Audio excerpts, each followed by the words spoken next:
Do you think it would be possible to execute the sneak attack by Roger in today's tennis? What are the requirements? Can Djokovic do it? Well, not easy to do. I mean, actually, it's probably one of the most difficult shots possible because you're right behind the service line and you need to do a half volley coming from a serve of the opponent and then rush to the net.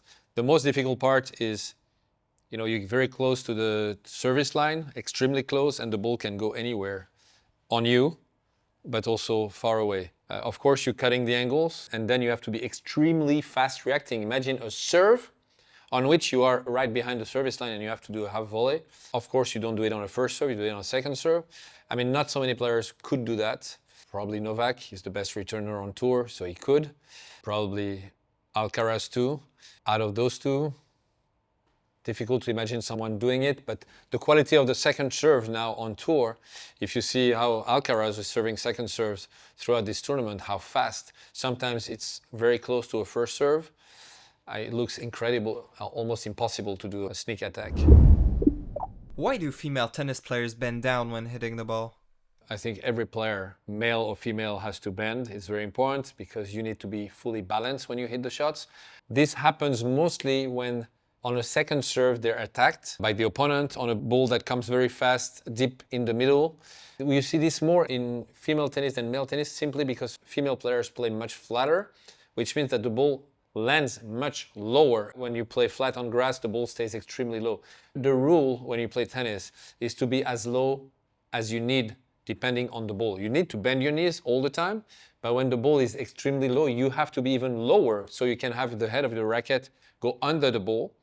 And if you stand too high, it's going to be impossible to do it. So that's why you see this more in women's tennis than men's tennis. I think because women play flatter, and you see this more in Wimbledon than in any other tournament. Even with the correct forehand movement, my ball often goes too high.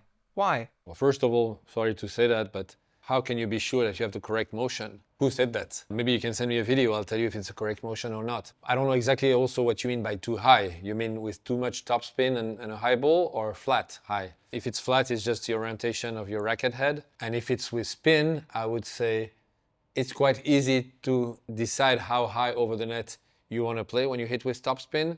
So please next time send me a video and I'll try to be more precise in my answers. I noticed a problem. When I play tennis for 5 or 6 days and then take a break, I have late timing in my shots. They're not so great and I'm disappointed by my new level. Why? You're losing the timing. And I think the main reason is probably because you have late preparation. If you have late preparation, it's very easy to be out of timing. And of course, the more you play, the more timing you get. If you have an early preparation, I think you will solve the problem. So work on that. I did a lot of videos about early opening, which is preparation first and then movement. To open your swing, your weight should be shifting in the direction the ball is going. Your hips, torso, and arms all turn as one unit, taking the racket with it as you move. And make sure you do that, because if you move first and then prepare and you prepare after the ball bounces, then I'm not surprised that after a few days off, you're off timing. I can hit decent backhand in normal rallies. It all crumbles down in matches, especially in crucial points. How do I build a backhand that stays fine-gained?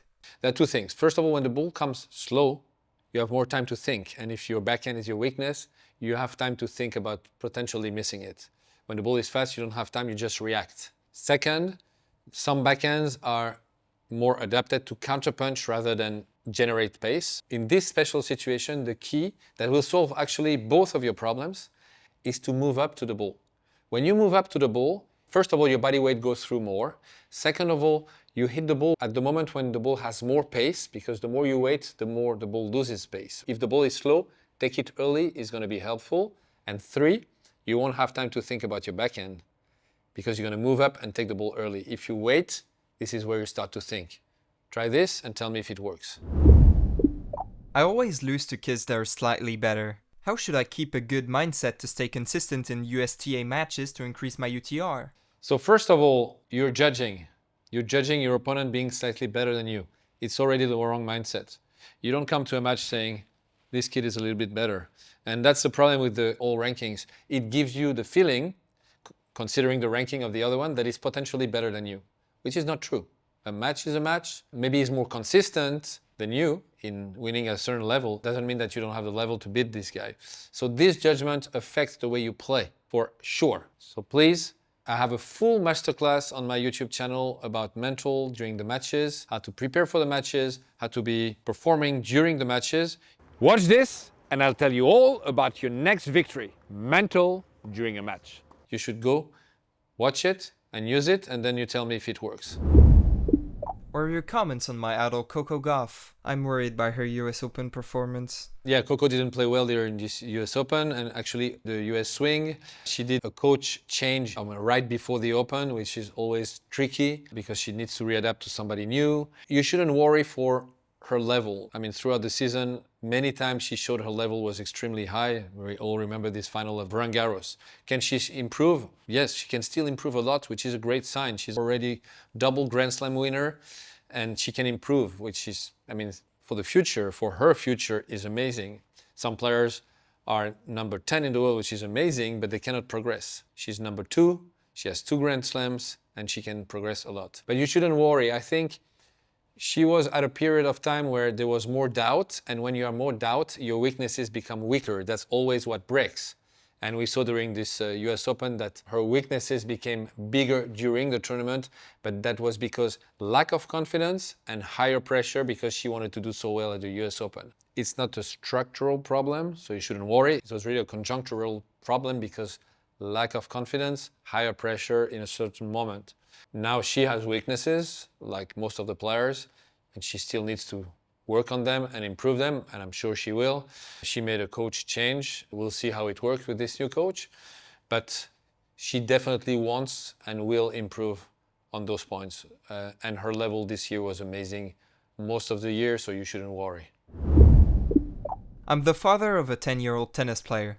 What kind of strength should I use for my kids playing 2 hours 6 times a week? It's better to use multi-filament than monofilament with young kids, because monofilaments, which is mostly what is used on tour, are much harder.